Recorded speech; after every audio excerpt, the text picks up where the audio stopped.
We are back. Another week of J&M Sports Talk. I'm Mark. This is Jonathan, and we are back to discuss another week of college football and previewing some more games for this week. Yep.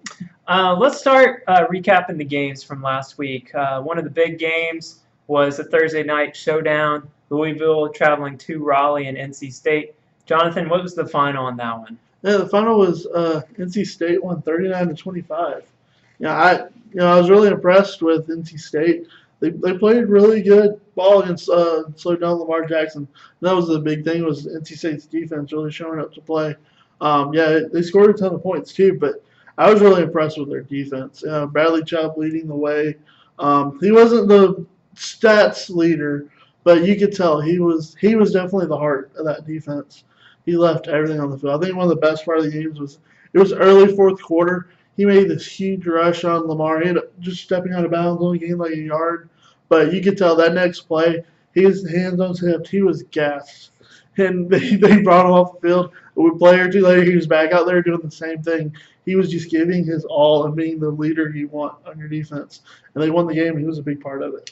Yeah, impressive win. I guess you could consider that an upset, but really NC State.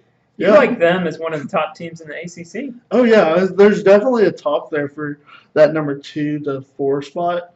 And NC State's got to be right there. We were talking before the show.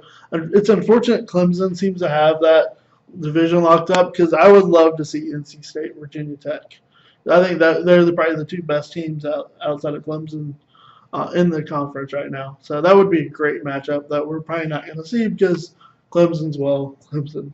We'll see. We'll see. Sometimes Clemson stumbles a game that they shouldn't lose. Sometimes they lose. It might be interesting. They go to NC State. NC State could steal that one, but so that's a tall order for them. But yeah. Yeah, takeaway for me is Louisville's season falling apart. I mean, they had higher expectations in the ACC, and now they have a couple of losses. I mean, where do they go from here? As far as how they feel where they should be, yes, it's definitely a letdown. But I think this is definitely more of they've played some of the better opponents already. They've already had their big matchups against the real teams in the league. Of course, Florida State, unfortunately, is not what they hoped it'd be. But they've already played Clemson and NC State now. So it's one of the things where I think they've just played some of the better competition already. I think they're okay. Their season's not there. They didn't lose badly to NC State. They played a good game on the road, but NC State's just a lot better. Yeah. I'm wondering if Bobby Petrino is kind of eyeing another opportunity already, just in light of, kind of the mess of the athletics department at Louisville right now with what's going on with the basketball program. Mm-hmm. I think there's some terms in his contract that he's not completely happy with. He could lose some money potentially with what goes on in the front office. So, and you talk about the SEC schools that are looking to maybe make a change at. Are you saying there might be a Arkansas reunion? I'm not saying that. I'm saying there's a couple. That was kind of a issue there. There's a couple teams out there, not just in the SEC, but Petrino. I don't think he's completely happy there right That's now. true. So just something to keep an eye on. Mm-hmm. All right, another good game. This was a surprising game. I don't think a lot of people saw this coming. Iowa State lost to Oklahoma 38-31. Yeah. Jonathan, what happened in this one? There's two things here. First of all, let's give credit to Iowa State. We shouldn't be surprised at all, because they seem to do this every year. There's some team that they beat that they shouldn't. Not saying they're a bad team, but they're not usually the caliber of other teams, but they always put together for one big game. It's usually on the road too, which is even more impressive. I think only one of those big upsets last year has been at home. But this is more indication of what's going on in Oklahoma. We've been so high on them the last few weeks. I gave them a bye, getting a close win at Baylor. It was on the road. We were like, oh, well, Baylor's got some talent. There's just they haven't figured things out. Maybe they had. But looking since then, Baylor hasn't done much. And Oklahoma had a week off before this game. No reason they should be losing Iowa State after a bye. I get Texas is this week. Maybe they're looking a little ahead to Texas. But when you have a week off, you shouldn't be losing a game. I think if there's anything in college football, unless you're the worst team and you're playing a team far superior, you should have your best game after a bye. And they were far from it. Iowa State made some great plays. Their quarterback is legit. He made some incredible throws and was a big part of them winning. But Oklahoma, after a bye, you can't lose to Iowa State. Yeah, give credit to Kemp, the backup QB for Iowa State. He stepped in and played that game. The starter had some personal issues, and he's taking a league of absence. So, but that's interesting. You know, Oklahoma was up 24-10 in that game. Yeah. And Iowa State just fought back. Iowa State also outrushed Oklahoma. It was 81-190. So, I mean, it's just interesting that there was that big of a difference in the game, and Iowa State was still able to get the victory. Yeah. I mean, it's crazy. How does this hurt Oklahoma's playoff hopes? I mean, they have this blemish on their season. They pretty much have to win out. The rest of the way. That's not an easy task, anyways. Even if they went out, it's one thing, but how good the Big 12 is, as far as there's a lot of good teams at the top. The Big 12, as far as that goes, they're still in the Big 12 hunt. But the problem is they'll have a big say in it, but them winning out means they have to beat a rising Texas team this week. And we'll talk about that more in a little bit, but they have Oklahoma State on the schedule. They still have West Virginia at the end of the year. And a week or two before that, they have to go to TCU. They have to play three of my top 10s. I would say two of my top 10s by the end of the year. And then West Virginia is probably a top 15, top 20 team as well. Nothing to sneeze at either. Yeah, so tough sledding for Oklahoma going forward.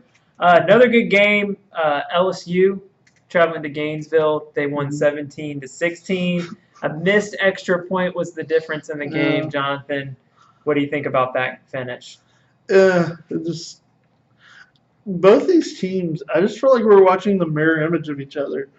That one team's got things figured out a little more on defense, one's got a little more on offense, but they both seem to be having the same type struggle. Both teams are loaded with talent. But yet it seems like for whatever reason they can't put together a game where they have all three phases working in coherence. And one game they can fix everything. LSU on offense, both teams on offense, and Florida on defense. But I don't know, this Florida defense, as good as they've been this year, they definitely were trouble on the run. Their run defense is probably their weakness, if they have a weakness on this defense, and that showed Saturday.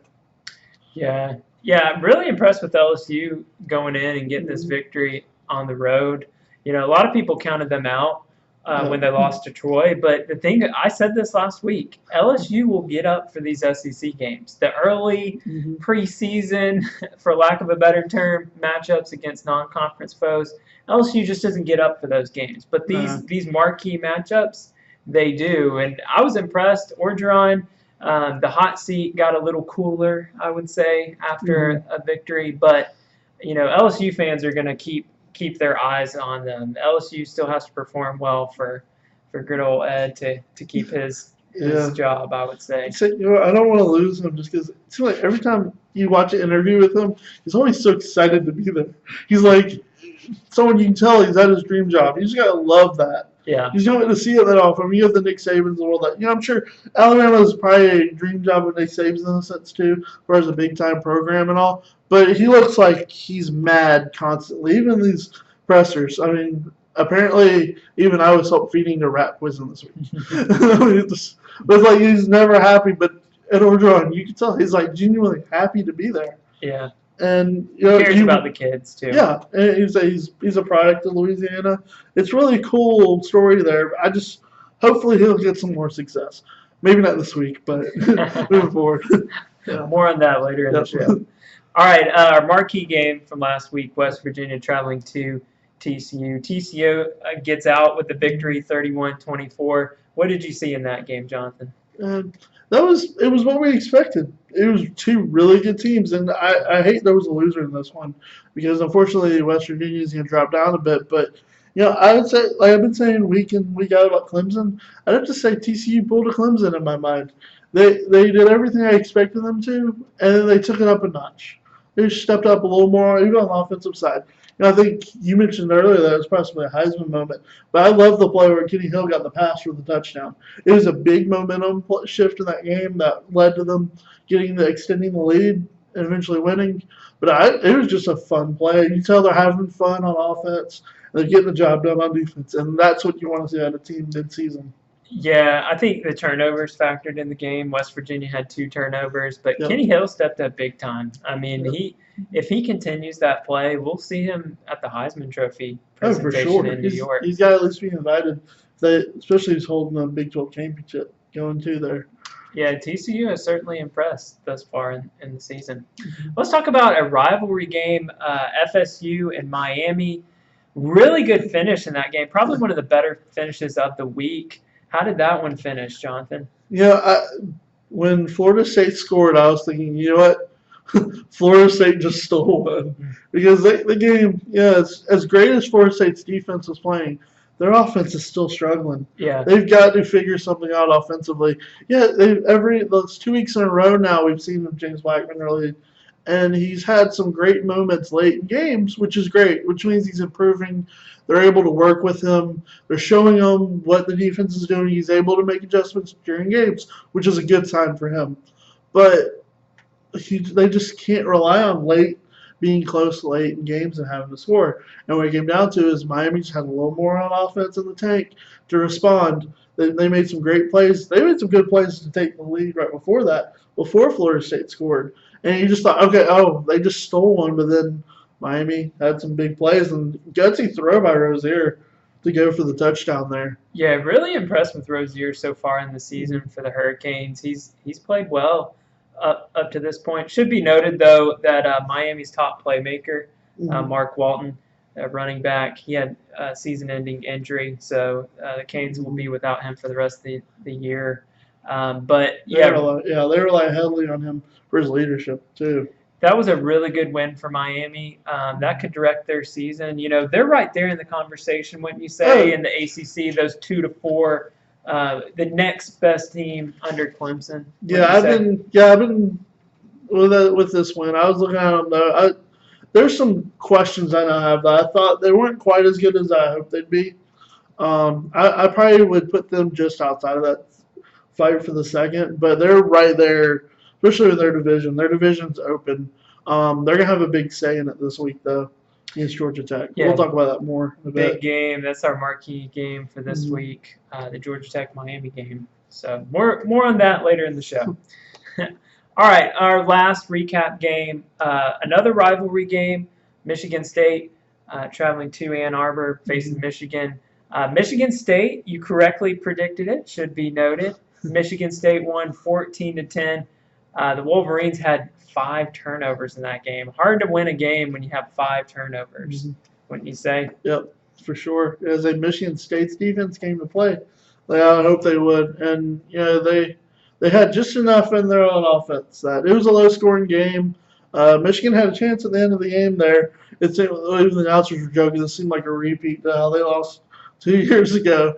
But they were able to get it done, especially on the road. That is a big one for Michigan State moving forward. Yeah, Michigan State's quarterback's a little more mobile, which that's different from Michigan State teams in the past. So I think that works to their favor. And like you said, I mean, their defense is really good. So they had a lot to do with those 5 turnovers, but huge win. People are starting to look at Michigan State as maybe a possible contender. Yeah, right after Penn State beat Iowa in that close one, Michigan State thudded Iowa. And that was a good game for them then. I think that's when I started really noticing, which was a big part of me picking them. It's how well they played against Iowa. Yeah, they'll definitely factor in that Big Ten race moving forward. All right, time for our next segment, Players of the Week. Jonathan, who was your freshman of the week? Yeah, I'm talking about Big Ten. I'm going to stick with him. Jonathan Taylor again. He had another big game for a freshman. Yeah, I will say, he didn't get to talk about the race for Wisconsin. He was a big part of them beating Nebraska this week. He's leading this team in rushing, and with them, how well they're playing offensively and defensively, I think they might be the best team playing in the Big Ten right now. You know, so we've got big Penn State's definitely the flag bearer in a sense right now. But as far as play, Wisconsin's playing just as well, if not better than them, I think. So I'm giving Jonathan Taylor for a freshman. He had 249 yards rushing. I think he probably got that 50th yard somewhere on those he had 2 touchdown runs. I'm sure he had about a half a yard at least for each one of those. Yeah. You gotta give him the 250, guys. Come on. But yeah, another great performance by this freshman. Right, he's got to be one of the best freshmen of the year right now. Yeah. Maybe him, maybe Jake Fromm. Yeah, he's made both of our lists several times, and not necessarily just the freshman. He's been the offensive player of the week for us at times during the season. So shout out to him. For me, I went with Sam Ehlinger, the quarterback from Texas. They got a big win against Kansas State this week. Ehlinger, he had almost 400 yards passing, over 100 yards rushing, 3 TDs. Really good week from him. So we'll see if he can continue that output against Oklahoma. Yeah, I didn't expect that when I picked them over K-State. I'll be honest. Yeah, he even surprised me a bit there. Those are some pretty big numbers. All right, who was your offensive player of the week? You know, this guy, I've been trying to fight, give it to him for a few weeks. Yeah. But he's definitely earned it this week. I'm gonna give Kerry Johnson, running back from Auburn. You know, he got hurt in the opener for Auburn, and he missed Clemson game and the next week's game. So he's missed a couple games this year, and he's second in the country in touchdowns. He's got 11 touchdowns. He had 3 on Saturday against Ole Miss. He had 28 carries, 204 yards. He's just doing everything, and he's a big reason why Auburn's playing at the level they are on offense, because they're able to balance their run game. Now that he's finally getting healthy, it's scary. They said he was at 95% last week. He's supposed to be closer to 100 this week. If that trend continues, him getting healthier, you got to wonder how much better this offense is going to get. Yeah, he's a big factor in Auburn's offense. Didn't quite see that until he was out and saw how much it affected Auburn. But yeah, shout out to him. That's very impressive the last 3 weeks. I went with Khalid Tate, the quarterback from Arizona. He actually set a record for rushing yards by QB in a game. He had 327 rushing yards. That's running back numbers. But he's a QB. He also threw in almost 150 passing yards. They had a huge win at Colorado. Not an easy place to play by any means. No. So was really impressed with him. They have a big game this week, Arizona. So we'll see if he can duplicate that again.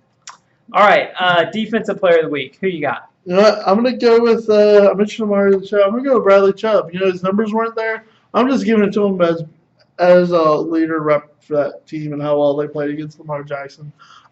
He's one of those guys you gotta love watching. And if you haven't seen NC State play much this year, go watch them play, especially Bradley Chubb on defense. He is one of those guys. We'll see him at the next level. Yeah, for sure. He's had a really good season thus far. Yep. My defensive player of the week was Joe Boschi from Michigan State. He had a really good week. We mentioned how well their defense performed. He had a big part in that. He had 10 tackles, a sack, and an interception. So anytime you do that in a game as a defensive player, you know you're dominating. Yep. So really, really good Joe Boschi, the linebacker from Michigan State. Shout out to him. All right, let's move on to our next segment. We implemented this last week. So many games out there to pick. So we thought we would just do some quick picks. And Jonathan, we're going to try this again this week. So I'm going to say matchup. You give me 2-3 word answers who you like in the game. Sound good? Okay, let's go for it. Let's do it. All right. So timer on the clock. Timer on the clock. TCU traveling to Kansas State. You gotta love the Horned Frogs in this one. Yep. High on TCU thus far. Yep. Navy traveling to Memphis. Go midship. I got Navy in this one. Navy homer. Yeah, I like Navy a bit. I'm going with Memphis in this one. Right. Ohio State at Nebraska. Yep. I'm have to go with Ohio State right now. I feel like Nebraska, they're starting to figure things out. And that loss to Wisconsin, I think, is going to affect them this week. All right. Utah at USC. One of the tough ones of the week. I'm going to go with USC because it's at home. And they need this win. They need it desperately. Okay. UCLA and Arizona. Another toss-up. I'm going to go with UCLA for this one. Arizona's quarterback's hurt. I'll take UCLA. I'm going Arizona in that one. Boise State at San Diego State. I like Penny running the ball. San Diego State. Okay. Washington State at Cal. The Bears are going to play really good for a quarter. I like Washington State this one. All right. SEC matchup, South Carolina and Tennessee. I like the Gamecocks. They've got things rolling again. They had a good win last week against Arkansas. I like them again this week. All right. Vandy traveling to Oxford and Ole Miss. Yeah, I really like the fight Ole Miss gave Auburn in the second half last week. I think they got a little confidence in that. I like Ole Miss. Okay. Baylor traveling to Oklahoma State. Okay, Oklahoma State. All right. Arkansas traveling to Tuscaloosa and facing Alabama. I guess Bama.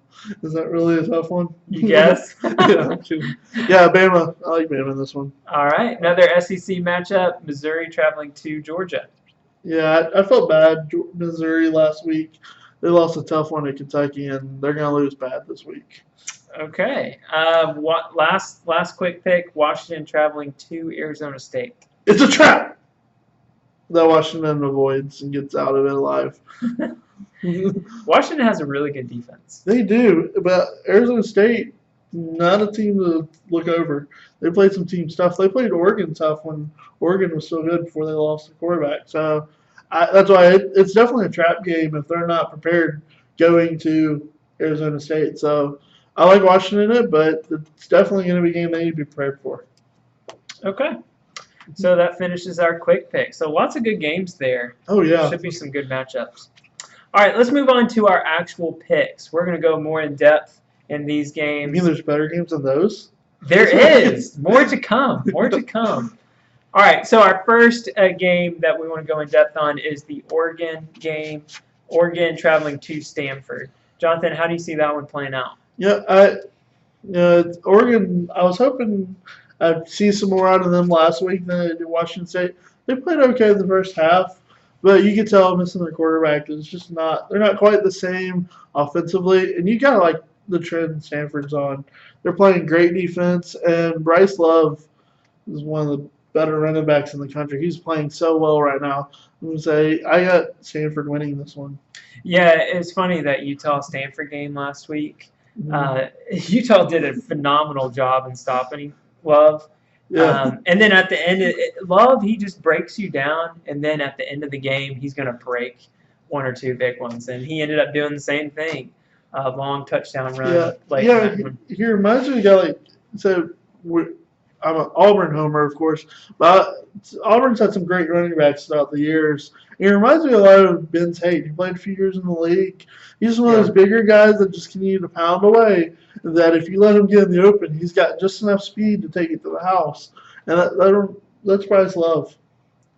Yeah, he's just from a stat standpoint, has had a really good season. I'd look for him to be in New York come season end. Yeah, I think right now we have 20 people in New York. Yeah, that's a good part about it. There's some really good players thus far. There's a lot of football to be played too, so people will work their way in and out of that list. But I think he's had a really good season thus far. Oh, for sure. So feel comfortable saying he'll be there.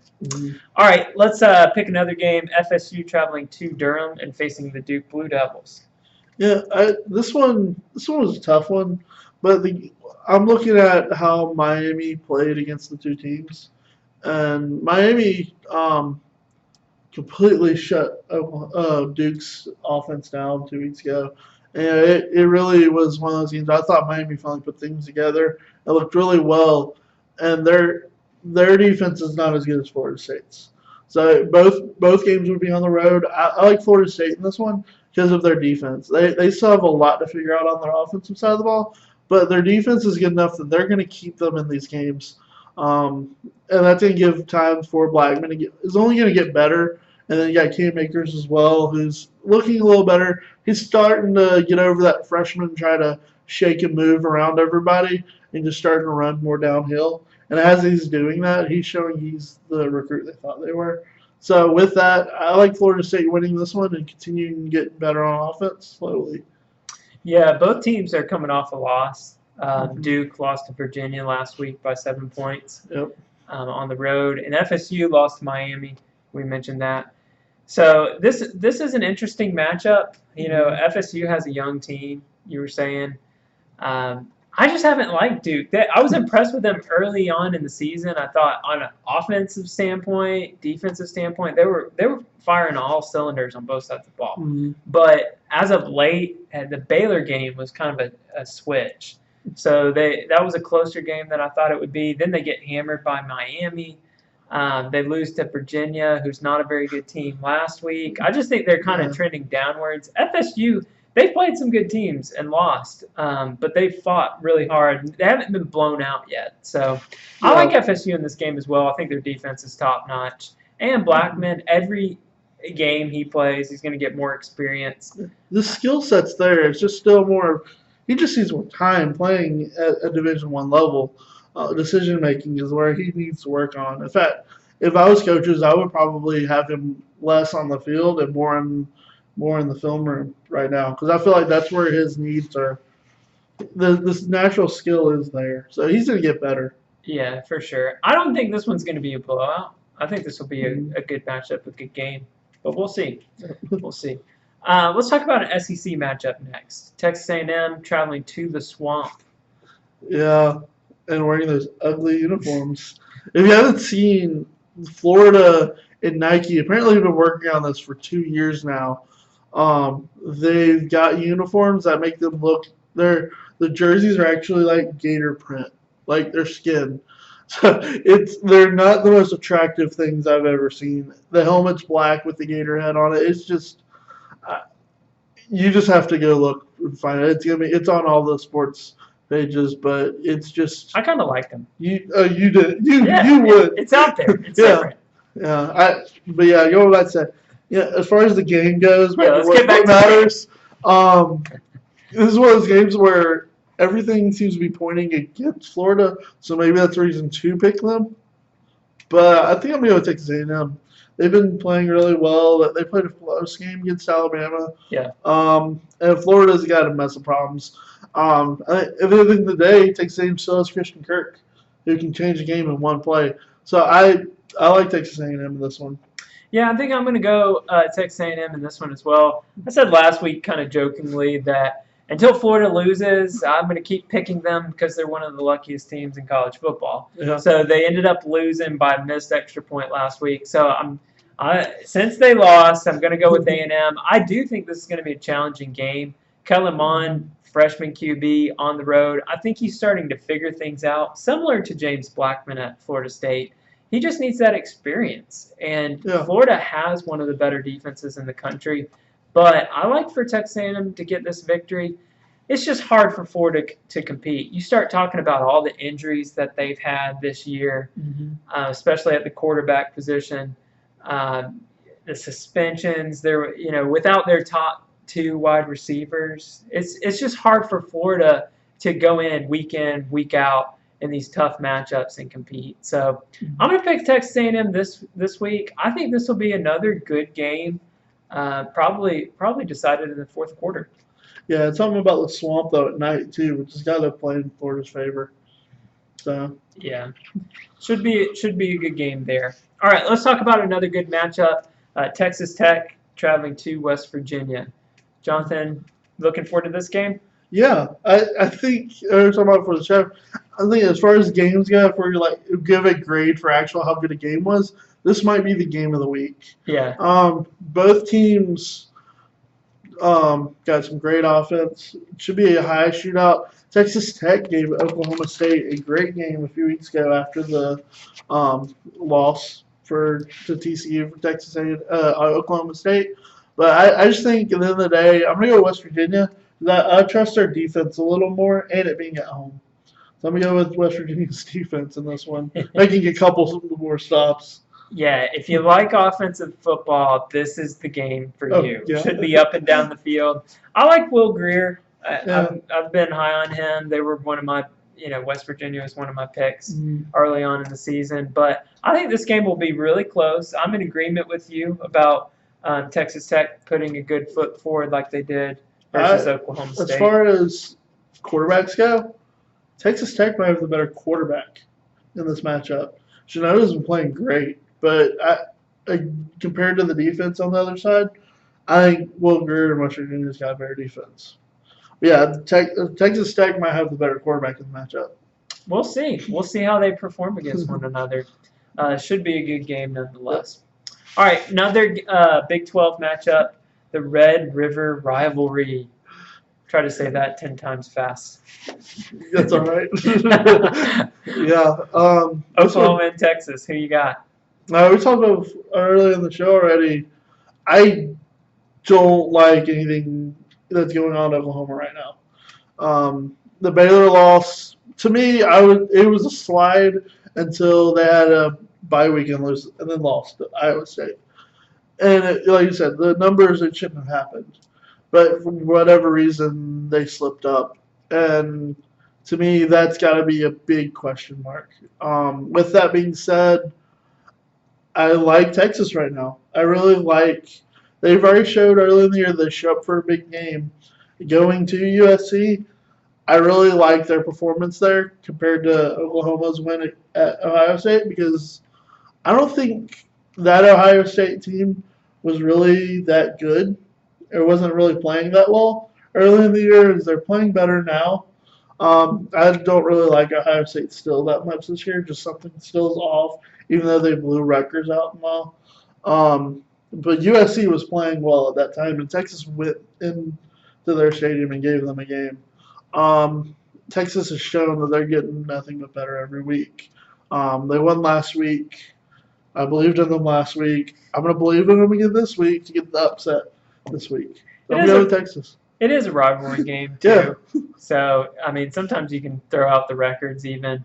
But I actually like Oklahoma in this game. And the reason why is Oklahoma, when their back's against the wall, when people are doubting them, that's when they perform their best. Mm-hmm. And so they throw up a dud last week. Many people thought that they would run through the Big 12, but they lose to Iowa State. And people are doubting them. And, they have to play perfect pretty much the rest of the season to achieve their goals. So I like Oklahoma, motivated Oklahoma team to kind of make a statement in this one. I think Texas is playing well, and Herman is getting that team where it needs to be. Mm-hmm. And I think because of that, it'll be a close game. But I like for Oklahoma to rebound and win this game and prove to people that they are, like Baker Mayfield is a good quarterback and that Oklahoma's a good team. But we'll see how this one shakes down. It'll definitely be a good game. For sure. All right, let's talk about another good matchup. Auburn traveling to LSU. Jonathan, we were talking before the show. Auburn hasn't won in Baton Rouge since 1999. So do you like for that trend to continue, or do you like Auburn to get this victory? So, do I like it to continue? No, for sure not. I don't like it to continue. But, I really think we're talking about the Florida LSU game that both teams are still struggling, trying to find their identity. I think LSU, yes, it was a great win for them, but I felt like let's be real about who those teams really are right now. LSU definitely has the talent to turn things around, and maybe that Florida game was what they needed to turn things around. Being at home is going to be a great chance for them to do it. But I just really like this Auburn team. They're still trending. They're getting better every week. And they just have – I think right now they know who they are, where LSU is still trying to figure that out a little bit. So with that being said, I like Auburn to end the streak at Baton Rouge. It eventually is going to happen anyways. Might as well be this year.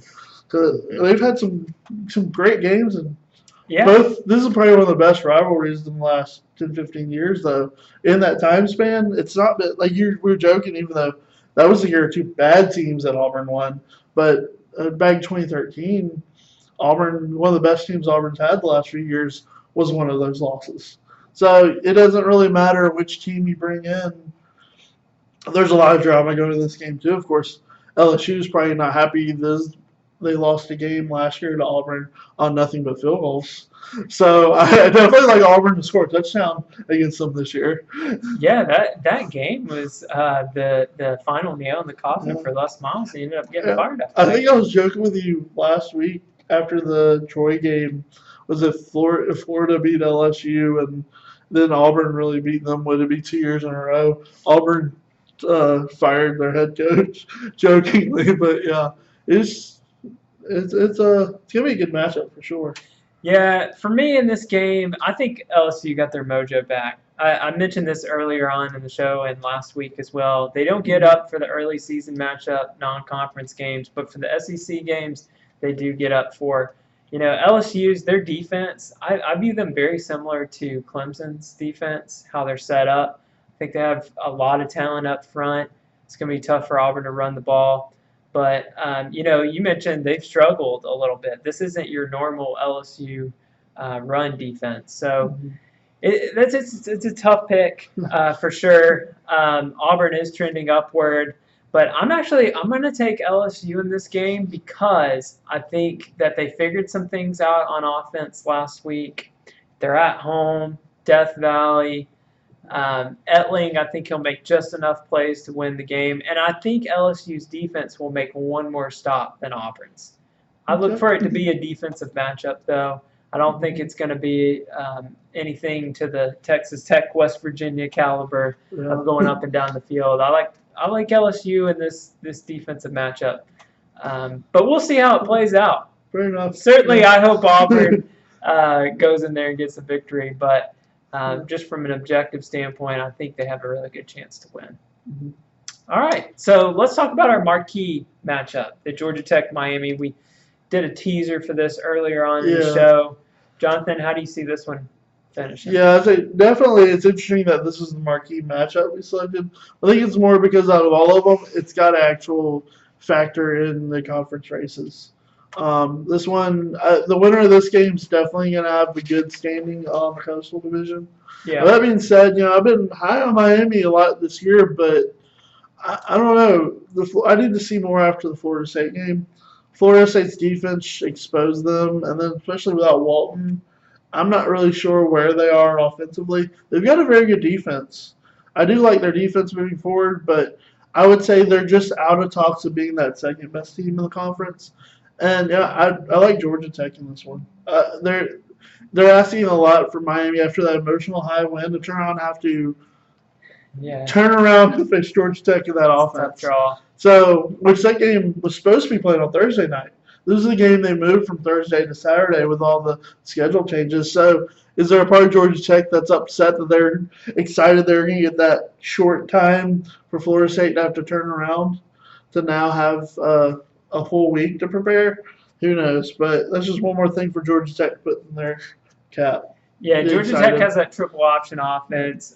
Teams can game plan for weeks and still struggle to face that. You really have to have disciplined defensive football to stop it. So for that reason, really, and that reason alone, I like for Georgia Tech to use their offense to shorten the game. That means Miami's offense has to be more precise to put up points. Mm-hmm. I like Georgia Tech in this one. I'm in agreement with you. Yeah, I think this will be a good opportunity for Georgia Tech to finally nationally get the taste out of that mat after that disappointing loss to Tennessee. That Tennessee loss wasn't a bad loss until recently. Tennessee's been trending downward, so that's got to hurt Georgia Tech nationally, looks-wise. Yeah, but, like you mentioned earlier, all options are open for Georgia Tech in the ACC. Yep. That was an out-of-conference loss in the first game of the season against Tennessee. So anything's possible for Georgia Tech. It could start this week against Miami, Mm-hmm. All right, so that's our picks for the week. We hope you guys enjoyed the show. Lots of good matchups this week. Mm-hmm. Hopefully you can tune in and join us next week. Yep. See you guys.